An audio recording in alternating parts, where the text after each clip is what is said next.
Okay, so today, November 5th, I thought of talking about architecture and fire. And the question, the legitimate question is why? Why today, November 5th, to talk about architecture and fire? The answer is here. Just a second. It's in England, in Great Britain, is the Guy, I'm not sure how to pronounce Guy or Guy, but I imagine Guy, because actually the word Guy originates from this name, Guy Fawkes. You know, today, everybody is a guy. Even sometimes I saw the word is being used even, irrespective of the, you know, if there are girls or boys, you know, like in the saying, hi guys, you know, well, the word guy comes from Guy Fawkes. And today is an important holiday or celebration in Great Britain. It's called either Guy Fawkes Day or Guy Fawkes Night, or both. Let's read about it. Guy Fawkes Night, also known as Guy Fawkes Day, Bonfire Night and Fireworks Night, is an annual commemoration observed on November 5th, primarily in the United Kingdom. Its history begins with the events of the 5th of November, 1605, when Guy Fawkes, a member of the gunpowder plot, was arrested while guarding explosives the plotters had placed beneath the House of Lords. So they wanted to blow up the parliament. Celebrating the fact that King James I had survived the attempt on his life, people lit bonfires around London. And months later, the introduction of the observance of 5th of November Act enforced an annual public day of thanksgiving for the plot's failure. So Guy Fawkes was actually, I began to read, I'm not very knowledgeable about it, but there are some conflicting reports. He was you know, a protester who was executed because the plot was discovered. But I'm not sure if he's seen as completely negative character, or there are some positive traits. I have to learn more about this. But here he is, well, in an engraving and etching, whatever it is. And here he is, you see Guido Fawkes, because apparently he fought in Spain.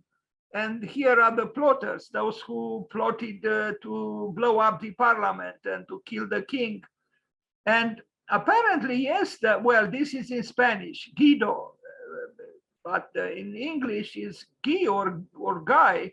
And the word Guy, which is so employed today in all quarters and in all circumstances, comes apparently from him. So even this effigy of the, or this mask of the protester that is encountered in the present comes from him. So an interesting character. I'm tempted to want to know more.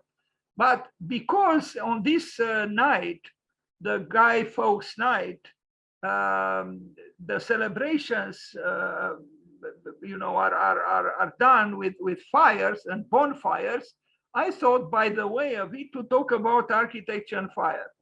So an effigy of Fawkes burned on the 5th of November 2010 at Birkey in England.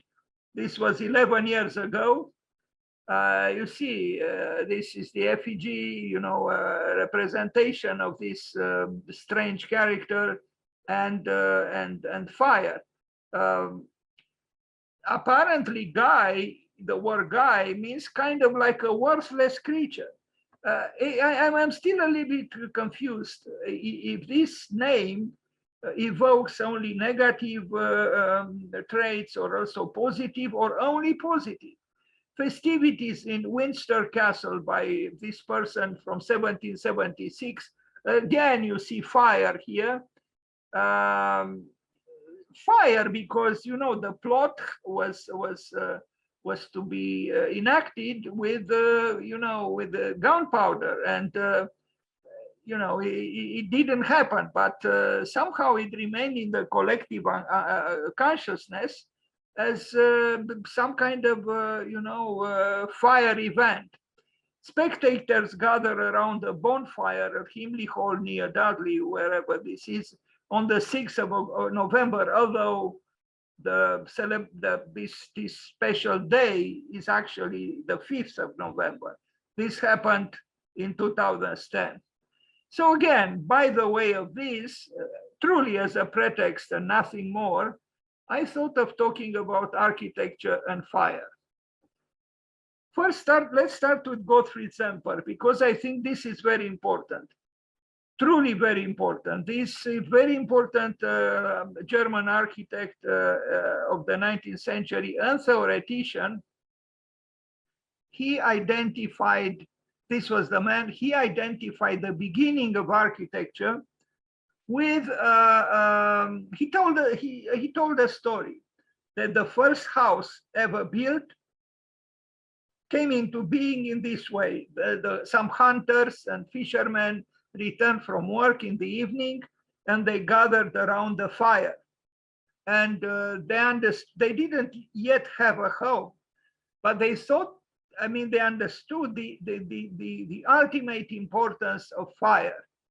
So they wanted to protect that fire, and they didn't have the tools to cut down trees or anything like it. So they just removed branches from, you know, bushes or whatever vegetable material they had around them, and they through weaving they created some kind of enclosure.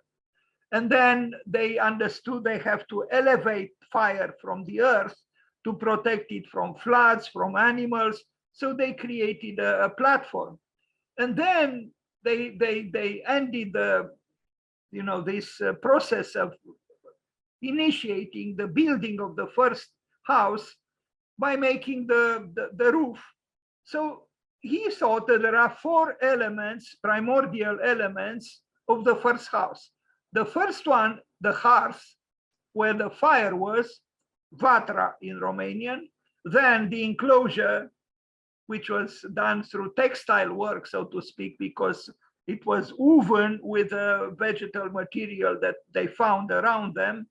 And then the platform, the stonework, and the carpentry of the roof. So the 4 elements of architecture, which I just mentioned, the hearth, vatra, the roof, the enclosure, and the mound. And this is, I think, a very valid, you know, interpretation or, you know, imagining of how the first building, the first house came into being. Now, here there is a text I don't usually like to read,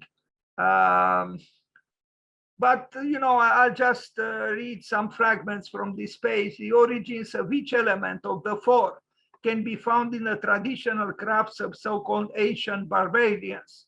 The hearth, with including metallurgy and ceramics, roof, carpentry, enclosure, textile and weaving, and the mound, earthwork. And he said, Semper stated that the hearth was the first element created.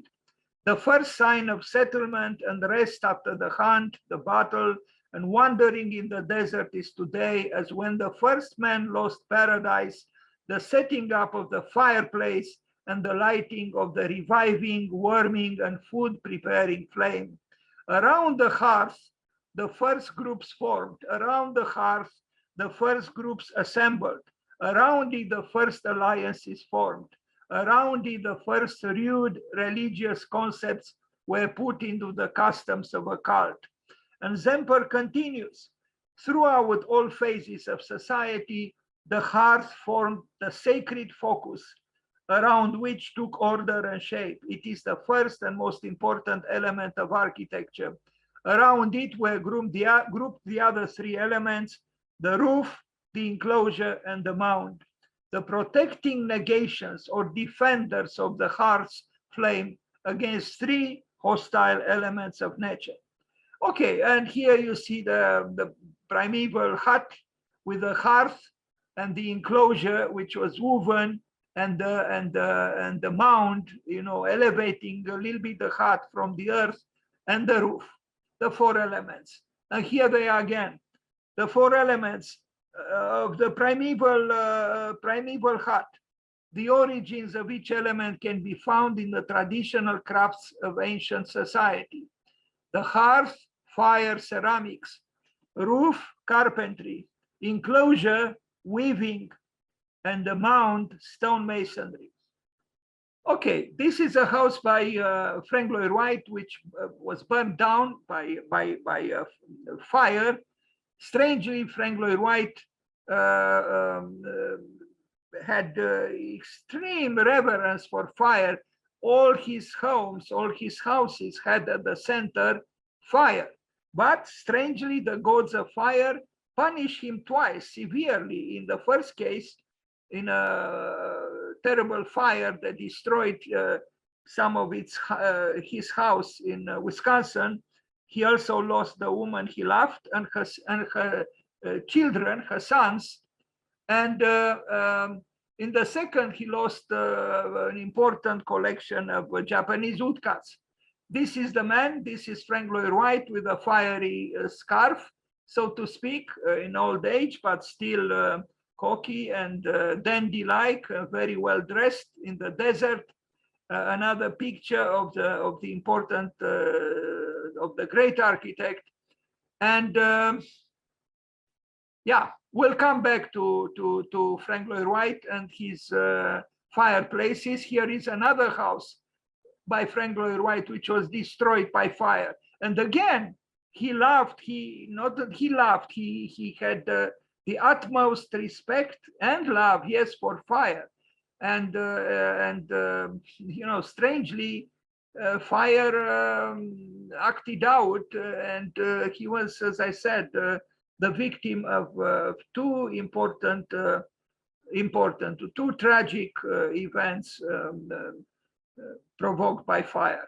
Now, the hearth in Romania.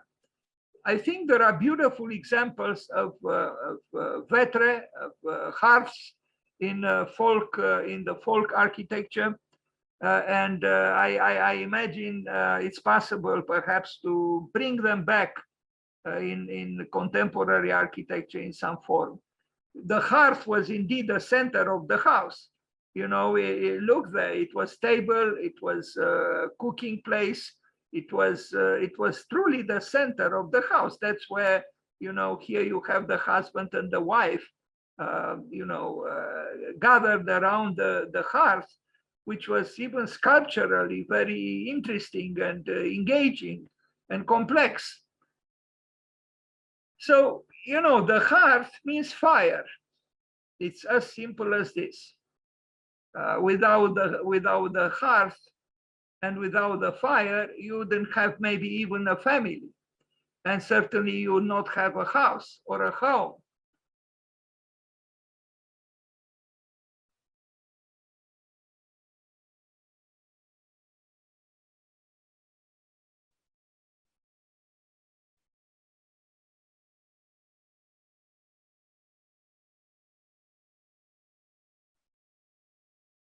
Fire, fire, the very important element, if I am to call it so. Now, here it is a beautiful short text by Emile Cioran. The beauty of flames lies in their strange play, beyond all proportion and harmony. Their diaphanous flare symbolizes at once grace and tragedy, innocence and despair, sadness and voluptuousness. The burning transcendence has something of the lightness of great purifications. I wish the fiery transcendence would carry me up and throw me into a sea of flames where, consumed by their delicate and insidious tongues, I would die an ecstatic death. The beauty of flames creates the illusion of a pure, sublime death, similar to the light of dawn. Immaterial, death in flames is like a burning of light, graceful wings. Do only butterflies die in flames?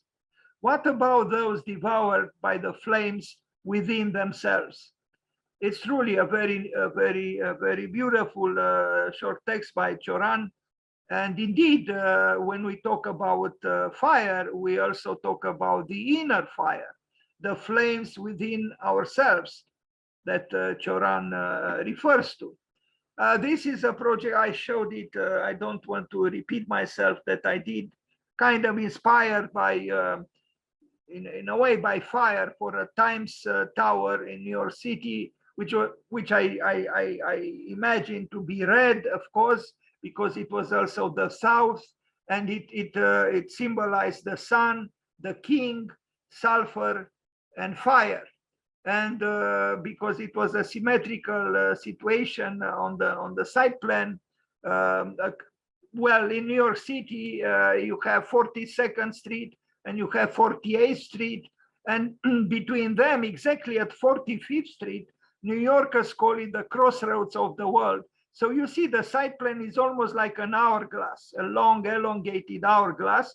So I imagine two towers, one for the fire, or for the king, or the masculine principle, and the other one here at north, a tower for water, for the queen. And in front of the two towers, I imagine two large urban thrones on which the white one, which was obtained from cutting a sphere, would see the red king, and on the red one would see the white queen, and they would face each other. You see them here and here. So again, at 45th Street, where Broadway and 7th Avenue intersect, this special place, New Yorkers call the crossroads of the world. Anyway, I was influenced here by a book, Psychology and Alchemy by Carl Jung, and I did another project at that time. You'll see it too. But here is Frank Lloyd Wright at Taliesin West.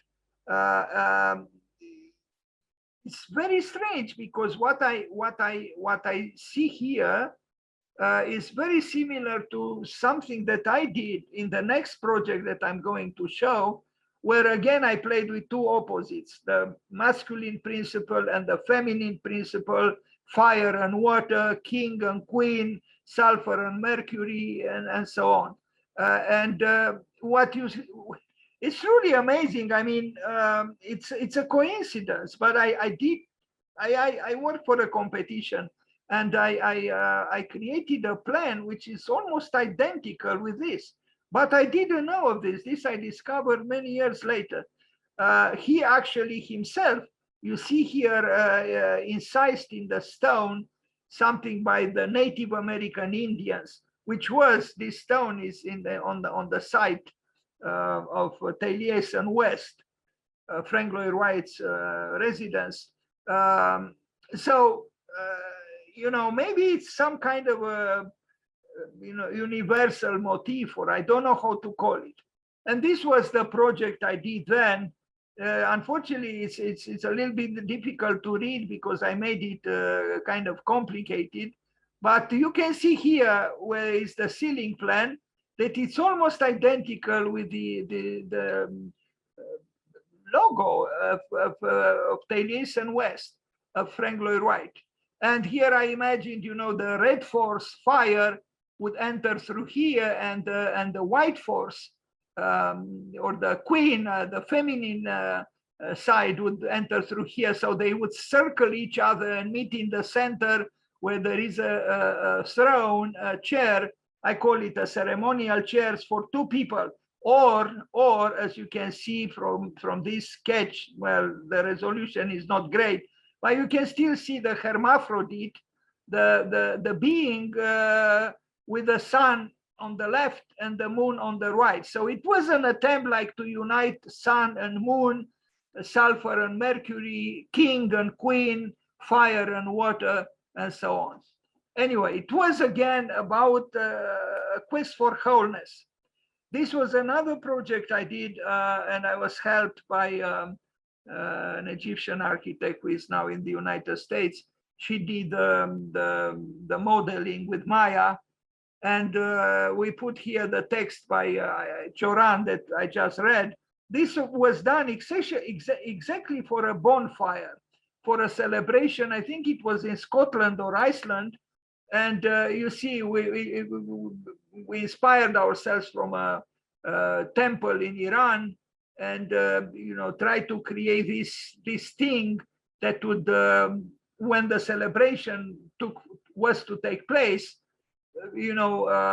some green material, vegetal material would be placed in the interstitial spaces of these things, which would not be affected by fire, and then create a bonfire. And so it was some kind of a, it was to be 5 meters tall and 3 meters wide, a thing to be used for the ceremonial purpose of creating a bonfire. Now we go to Heraclitus. I jump from one to the other because the subject is very complex, and there are so many examples of possible relationships between fire and architecture. But let's not forget Heraclitus, who in the 6th century before Christ, he saw that fire is the beginning of all things. Why would Heraclitus choose fire as the first principle of the universe? How could fire change into the other elements? How is fire always constant yet changing? Someone asked these questions. Let me read a little bit. Fire plays a central role in Heraclitus. He calls the entire cosmos an ever-living fire. Fire is his first principle. All things are exchanged for fire, and fire for all things. Fire changes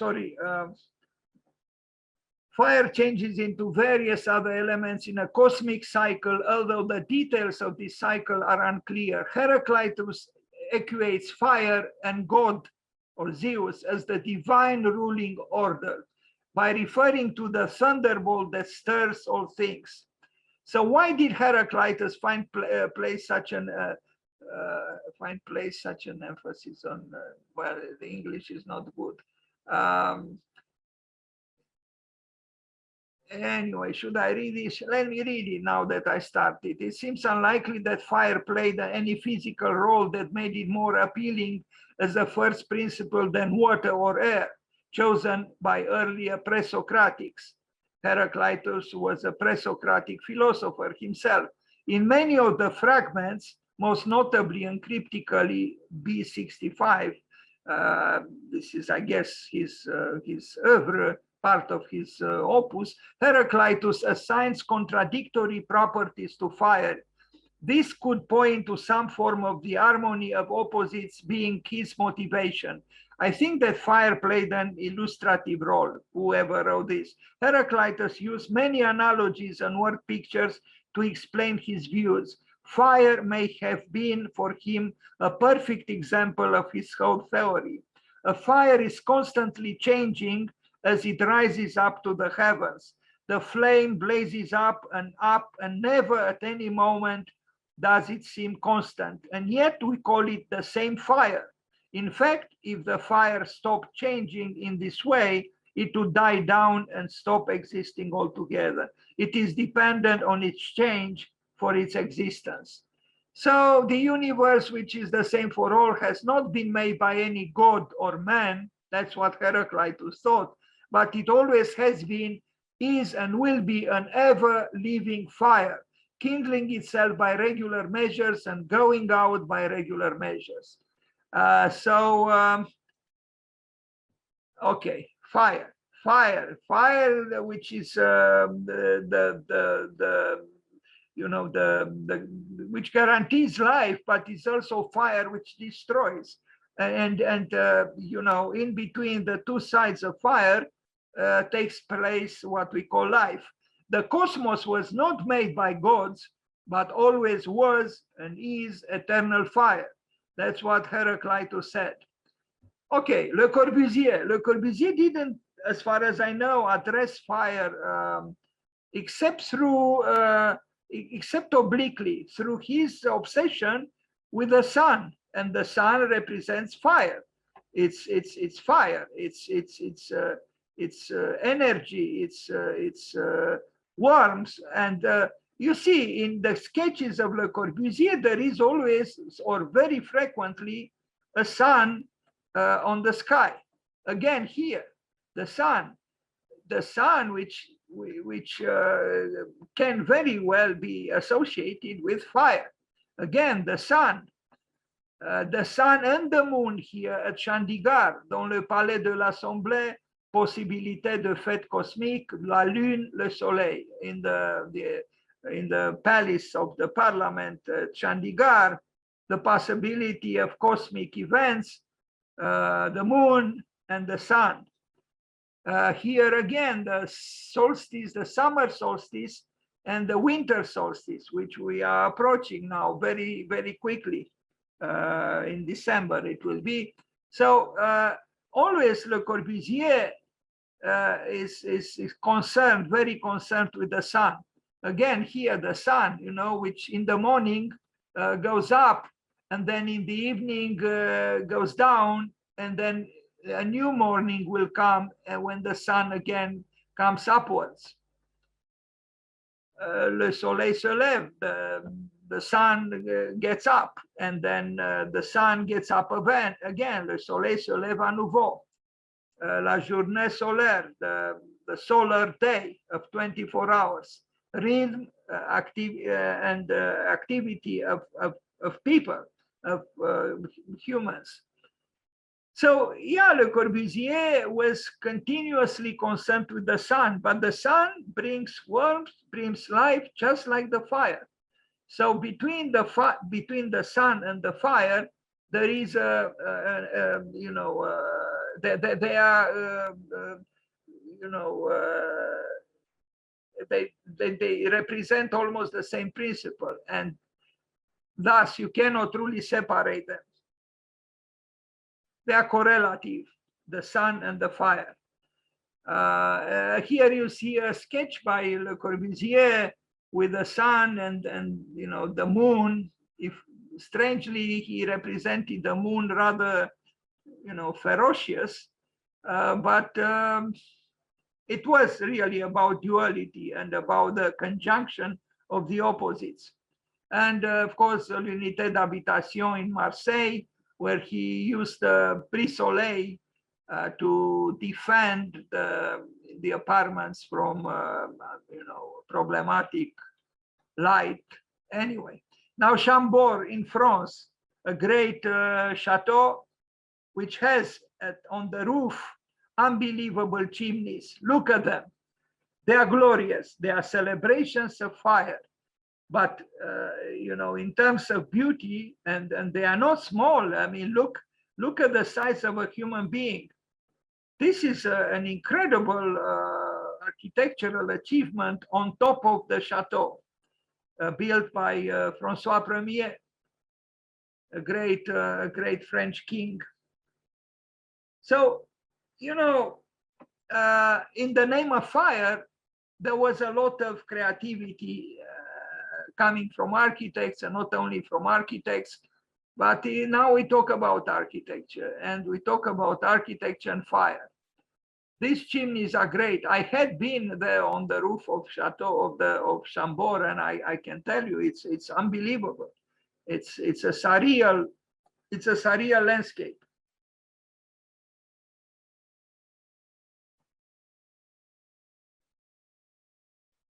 Now the modern chimneys, look at it. Beauty is gone, it's only efficiency, and from an aesthetical point of view and philosophical point of view, not to speak about a poetical point of view, it is a disappointment. It's just a phallic presence without grace, without mythology. Rudolf Steiner, this is a firehouse in near his Goetheanum, and fire it is indeed. Well, he was lucky, he didn't have an architectural training, so thanks to that great blessing, he was able to conceive and build something like this, which no so-called serious architect would do. Gaudi in Barcelona. Yes, Casa Mila. We are going to look more in detail in it, but these chimneys are unbelievable. I had been here on the roof, and you know, it's a magical landscape. This is not at Casa Mila, but still, I think it's a Palau, the Güell Palace. Now, Zaha Hadid fire station. One of her very early works, and they look at the plan and the elevation or section.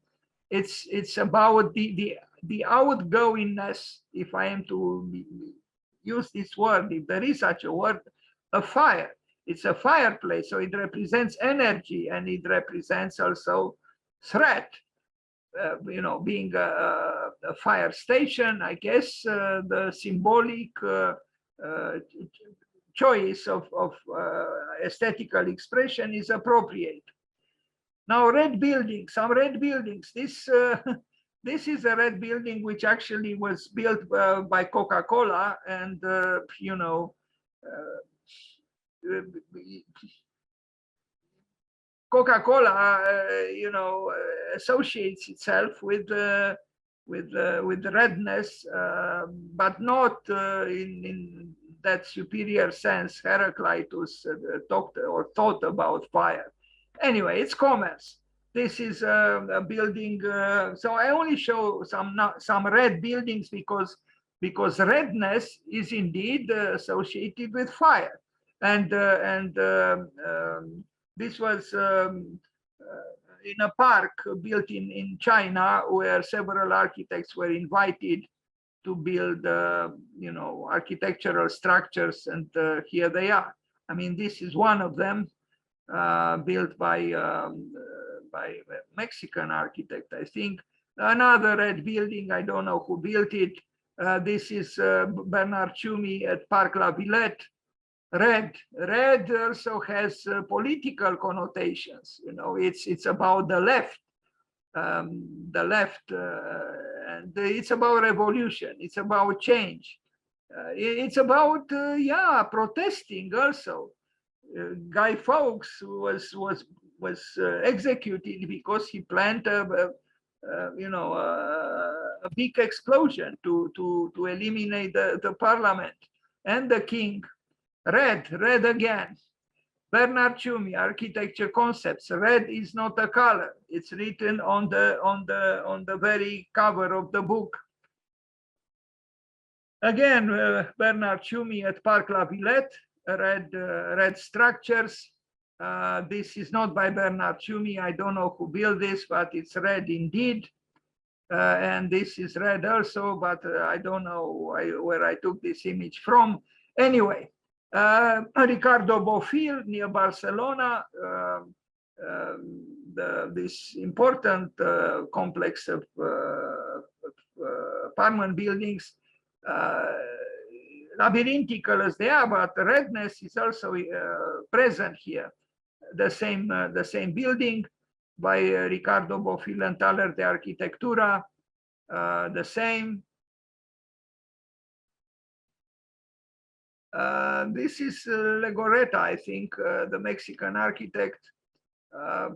I don't know. I mean, it's an architecture that, yes, has reddish parts, but does it have that incandescence of fire? In part, maybe, I don't know, maybe not too much, in my opinion, but it's red indeed.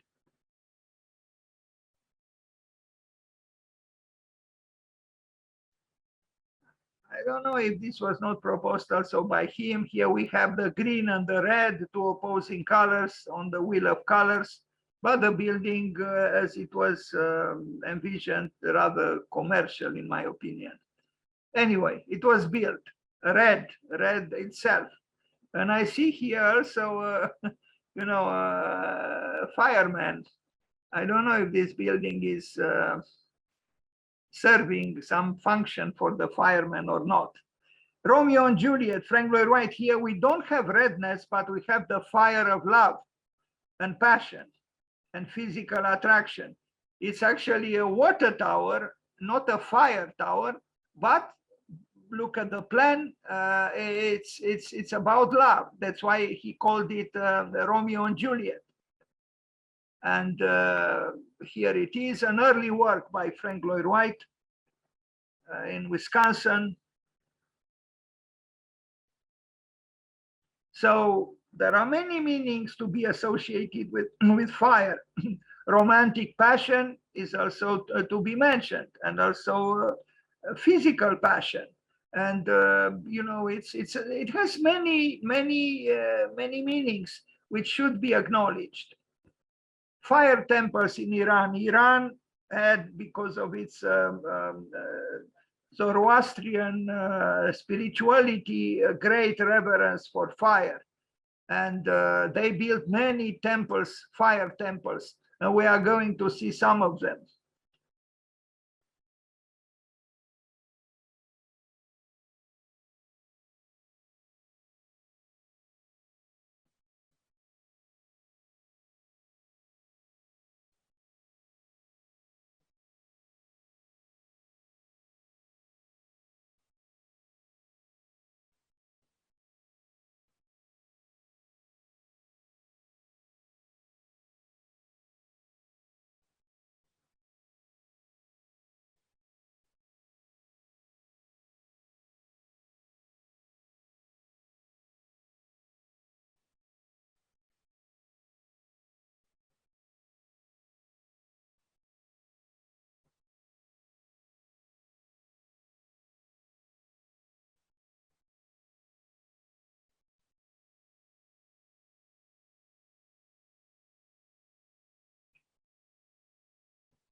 I think these were Iranian architects who gathered this temple, all of them.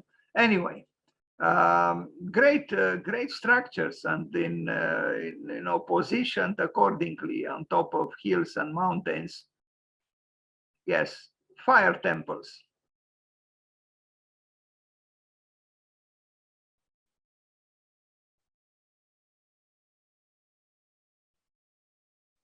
So it seems the Zoroastrians, they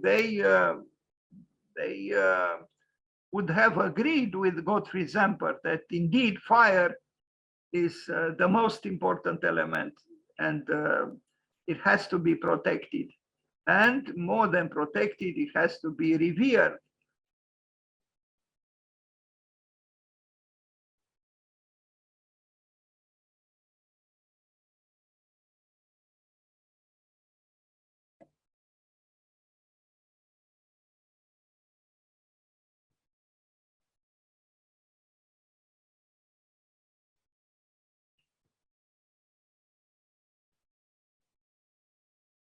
You see here at the bottom, fire temple, a part of the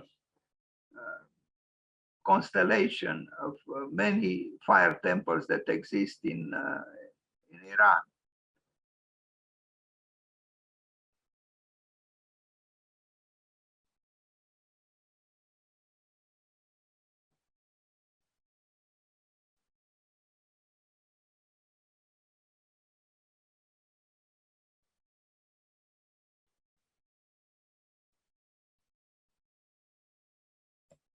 Now, I will show you another project of mine which has to do with fire.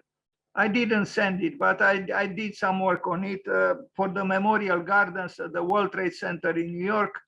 So what I did, I imagined a forest of columns, one column, commemorative column for each person who died. So there were around 3,000 columns, and the plan of the fallen towers were here, one here and one here. So I imagined, I proposed to have a mound and the intersections of the diagonals, or the center of the plan of one tower, exactly there at the top of the mound, to have a continuously burning fire. And the same here. So it would have had two fires continuously burning as an homage or a commemoration of the fallen towers and those who died.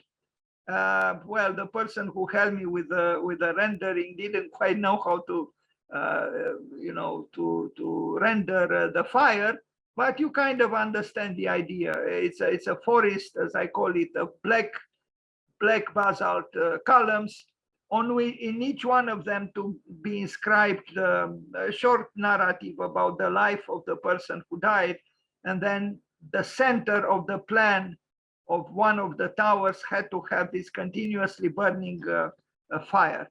And this, well, as I said, the project was not finalized.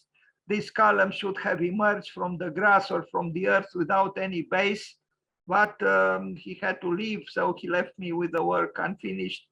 Anyway, an idea about connecting somehow fire with a terrible tragedy when the two World Trade Centers fell.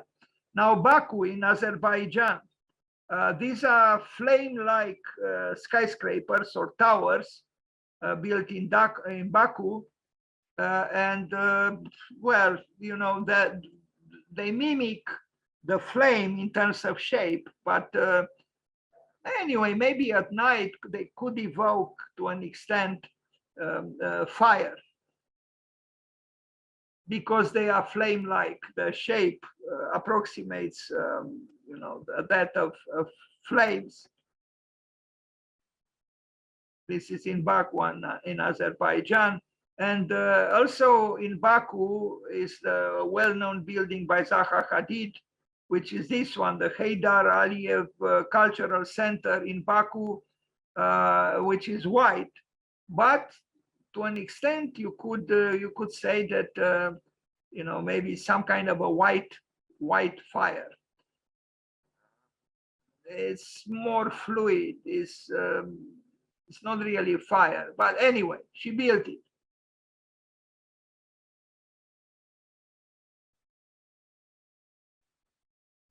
Now, this is an exhibition I did myself in Evanston, Chicago, a good number of years ago, called Red.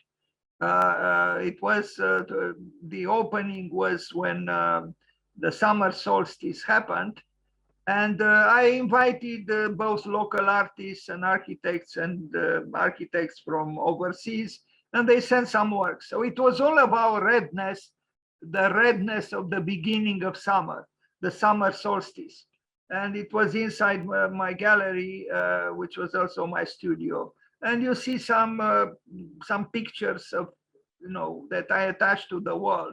We even see the Coca-Cola. This was actually sent by a Romanian architect who is now an assistant at UAUM, Justin Baroncea. So Coca-Cola again. These are some of my dreams in ArchiCAD. Also, red, if nothing else. And here on the wall, I reproduced the great poem, Homage Hymn to the Sun by the great Pharaoh Akhenaton, the great Egyptian Pharaoh who brought monotheism to Egypt. And it's truly a very beautiful poem, and you can see it on the web if you are interested to read it. Here is actually Imhotep and his wife Nefertiti. You see worshiping the sun, which is also fire. Anyway, nostalgia. All kinds of, this was an homage to the beginning of summer, but summer also, the summer solstice means fire, means sun, means warmth, means light, means passion. No, the summer, there are even films, with the celebration of human passion, when the summer begins. Ichnaton again, truly a great pharaoh, and Nefertiti again worshipping the sun or Ra, and two big stones hanging from the ceiling. I did some acrobatics there with found objects. Anyway, some photographs, some all kinds of things having to do with red, because this was the name of the exhibition. This was a little piece done by an architect from who studied at Cooper Union in New York, and she was at that time assistant professor at IIT, Illinois Institute of Technology. Redness again, rituals, flesh, blood, and red again, and red again, and red again. You see the announcement of the exhibition. Anyway, moving forward. This was my gallery in Evanston, Chicago. Lava, which is liquid fire, and which impresses me a lot. It's fire. It's liquid fire, and I think we can find some inspiration in this liquid fire.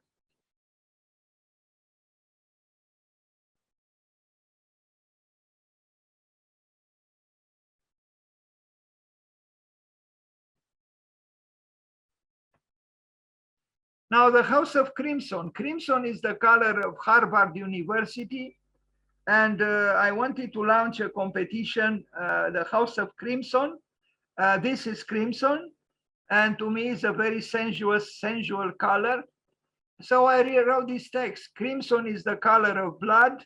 It is also the color of roses, the roses that killed the poet who loved them the most, Rainer Maria Rilke. It is also the color of the human heart, and it is the color of sin, as we read in the Bible. But it is also the color of Harvard University, the university that was chosen again as the best university in the world, and the university that will celebrate on September 8th this year. Well, this was some years ago, 375 years of existence. It is a place of privilege, of course, this school, but it is also a place that contributed significantly to the culture of the world. And in architecture, it was the place that chose Gropius as the head of the architecture department for almost 20 years. Let's try to celebrate this important year in the school's history with a house that uses the color of Harvard, crimson, in all its potentialities and qualities, symbolically as well. There are contradictions, of course. How would one marry the scholasticism generally associated with Harvard with the sometimes dark, so-called dark sensualities that the color crimson seems to evoke? Since we believe in paradoxes, since we like paradoxes and the conjunction of opposites, we felt that a meditation on the color crimson by the way of this important day in the history of a well-established school could make one aware of the contradictions and tensions of life in general. If the color crimson has indeed the attributes and symbolism mentioned above, how would it stand in the context of high, even superlative learning? Design a house of crimson. The House of Crimson designed the house of sensuality and erudition, designed the house of sin and moral rectitude, designed the house of life, unafraid of contradictions. Design a crimson house for Harvard on the occasion of its 375th birthday. Anyway, a sculpture I did, which is also about conflict, because fire in its potentialities could both give birth and generate life and destroy. So it's also conflict. This I did by being playful with ArchiCAD. And yes, it is a conflict. And yes, there is redness. And yes, there is passion. And yes, there is contradiction. And yes, there is fight. Actually, Heraclitus, who thought that fire is the generator of everything, the beginning of everything, also thought that war is the father of all things. And here we have both fire, symbolically through redness, but also war, because it is conflict. It is tension. It is war. It is a fight going on here between two abstract entities.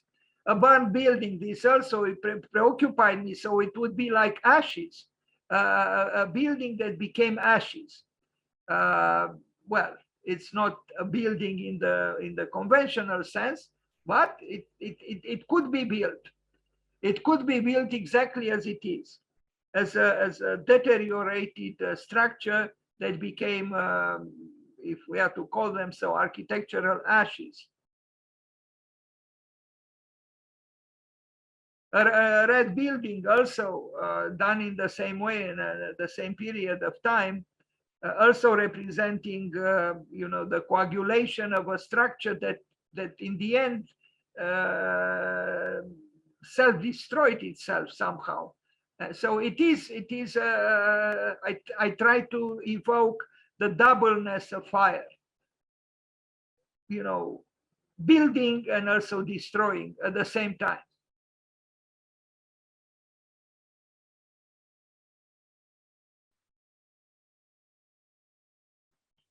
Now, studies for a house for Francis Bacon by Shakira Hamad in Egypt, from Egypt. Here we also see the redness of passion, despair, disappointment, everything that animates the paintings of Francis Bacon. And the redness is emerging out of the structure in rather dangerous way. But you have here the tension, just like I try to evoke in that project for Times Square, the whiteness and the redness, and the complex dance, if I am to call it so. The House of Crime in St. Louis, I showed this project before, also by Shakira Hamad, where why crime? Because redness could also mean thanatos, could mean death, could mean fire, just like Guy Fawkes ended up being executed, and that's because he planned a plot that was supposed to kill with a powder gun. And so in St. Louis, which is was and maybe still is the crime capital of the United States, there is this arch by Eero Saarinen, which celebrates in an Apollonic way the conquest of the Europeans, of the land of the United States, present day United States. But this arch doesn't say anything about the malevolence of crime. So I launched such a competition, and Shakira Hamad sent this proposal for this structure with parasitic structure, which represents symbolically the untold story of St. Louis, meaning, that it is or was the crime capital of the United States. She didn't do this. I found this image, but in a way it's about the same thing. The violence provoked by the monster, which is not acknowledged. She did this with 3D Max, and I think she did a good job in trying to evoke in an abstract way the untold story of St. Louis. This crystallization of almost monster-like structure that irritates or sabotages or attempts to do so, to problematize the rather placid, Apollonic, affirmative, splendor of the big arch by Eero Saarinen. So, fire has dualities and built-in dualities, and I think they must be acknowledged. Now we arrive at the Frank Lloyd Wright fireplaces. Always in his domestic architecture, Frank Lloyd Wright placed the fire in the center of the house. It didn't matter the house was asymmetrical but without being very strict about it, the fire, the hearth, as Gottfried Semper mentioned, was always at the center. and he actually the house grew from the earth, but I would say also grew from fire. So always in the center of the houses by Frank Lloyd Wright, there is fire, there is the chimney, there is the hearth. Here it is, and here it is, and here it is. It's always there. I don't know if he read Gottfried Zemper. It's possible, but here is the falling water, also fire. Fire again. Well, it's not active fire, but the hearth is there. Falling water again. Robbie house again. The fireplace. Fireplace. Fireplace. It's always like this. And you see in the plan, the fireplace is here. And it's always like this in his domestic architecture. Fireplace. Well, the books are kind of dangerously close to the fireplace, but there is no fire in the fireplace. Another fireplace, Frank Lloyd Wright on the right. Fireplace. In this plan again, the fireplace is here.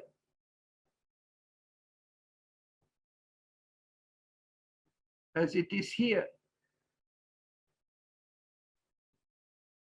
Fireplace. Fireplace. Fireplace.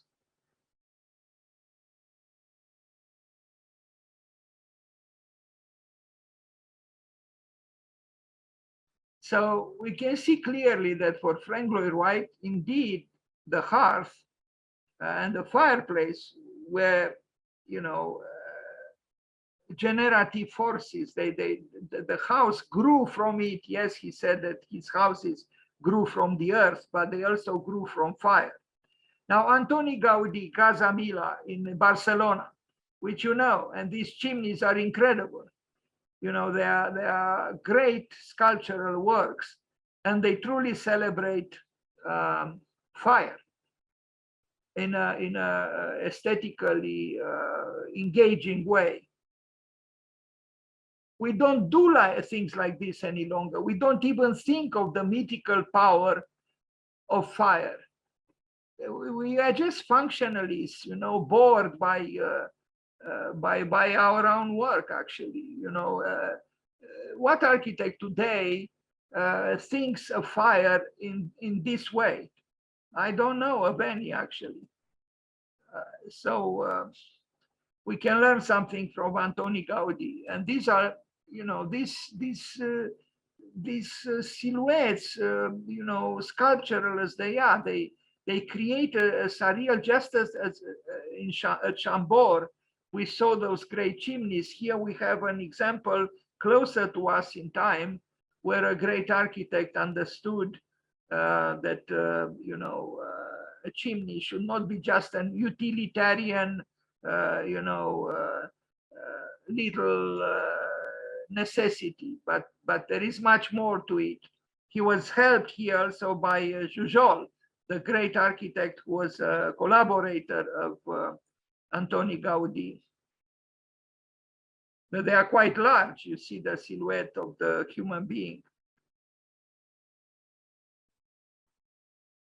And the model of the house, one of the most important buildings by Antoni Gaudi. Why is it that today we don't think about such matters? Because we don't. You know, we simply don't. We just place you know, a flat terrace, and that's it. We don't think about, you know, the energy of the fire, which moves upwards and it's meeting with the above, meaning with the sky. We don't think of this, but Gaudi did, and here it is.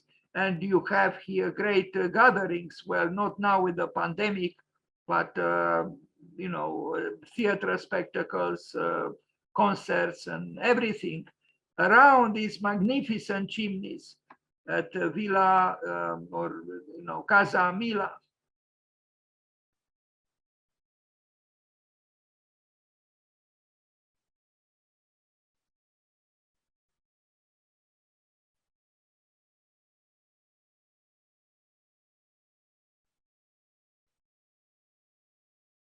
Casa Batlló, also by Antoni Gaudí, a smaller building, but here also the chimneys are not, you know, left without the architect's interest.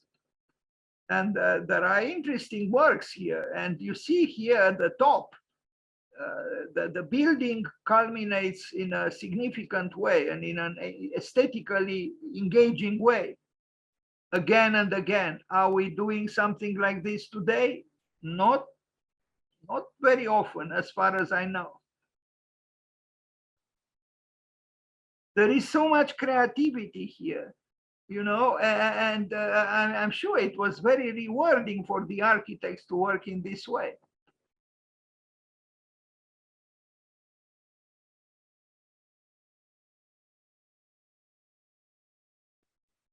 Casa Batlló by Antoni Gaudí. Now, sorry, I should have changed the text in English. This was from a previous presentation. This is the dark side of fire, you know, pollution, incredible pollution in the name of eternally advancing so-called industrial progress.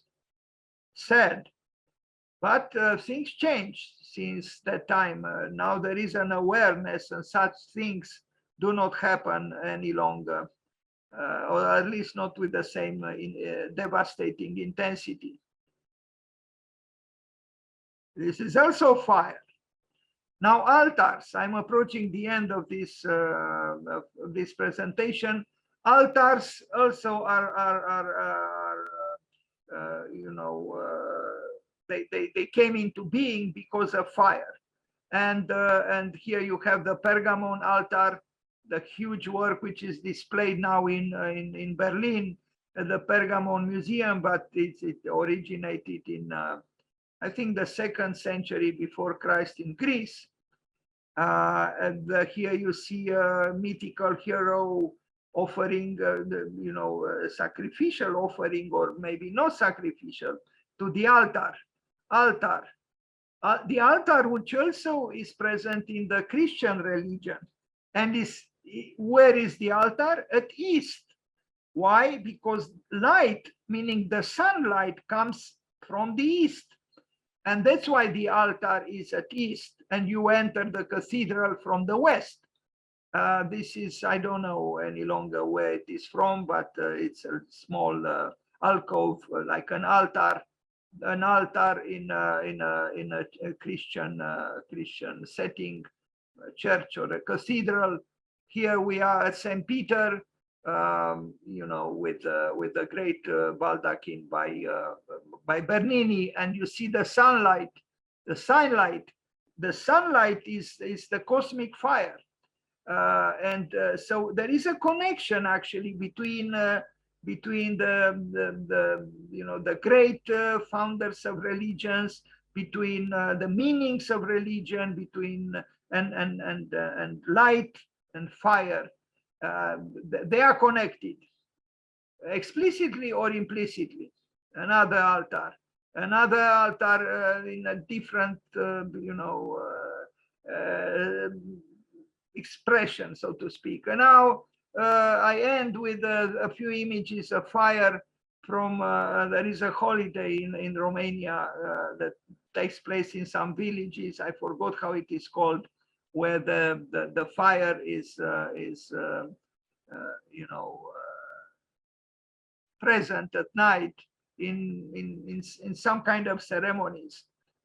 But you know, it's in a way we are closing the circle.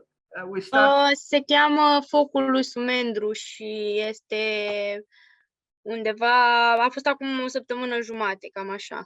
Și Okay. este o sărbătoare în care se strâng copii, din ce știu, și se dau bomboane ca de Crăciun, ceva de genul ăsta, numai că e ca un foc de tabără, numai că e la nivel destul de mare. Okay. Unde se pun cauciucuri și alte chestii. Nu prea e ok, dar e o sărbătoare care există. All right, thank you. So, how is it called? San Petru? Anyway, yeah, but you see, it's kind of strange that it's almost a coincidence or a synchronicity between Guy Fawkes or the Guy Fawkes Day and night and the ones that still happen in some places in rural areas in Romania. Anyway, fire is indeed fascinating, and it fascinated people from the beginning of history and from the beginnings of time. And I imagine that that Gottfried Semper was correct, that the first house came into being through the attempt of the hunters and the fishermen to protect the fire, which was essential for their survival.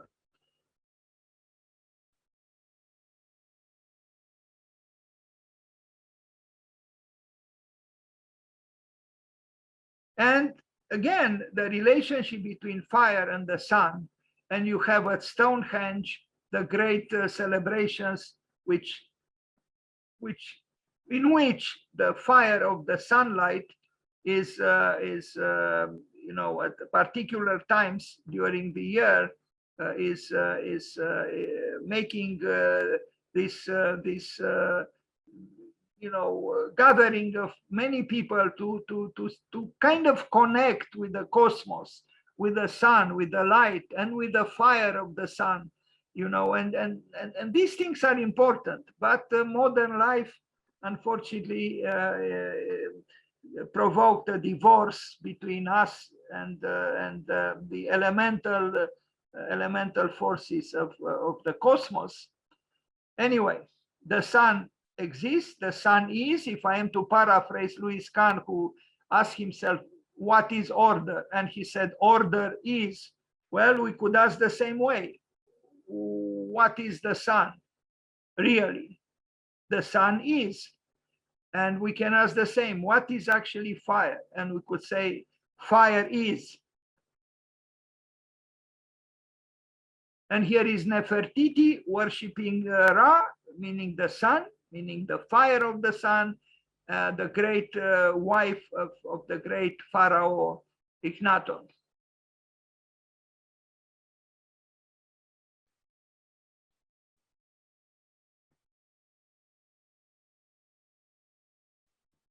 Thank you.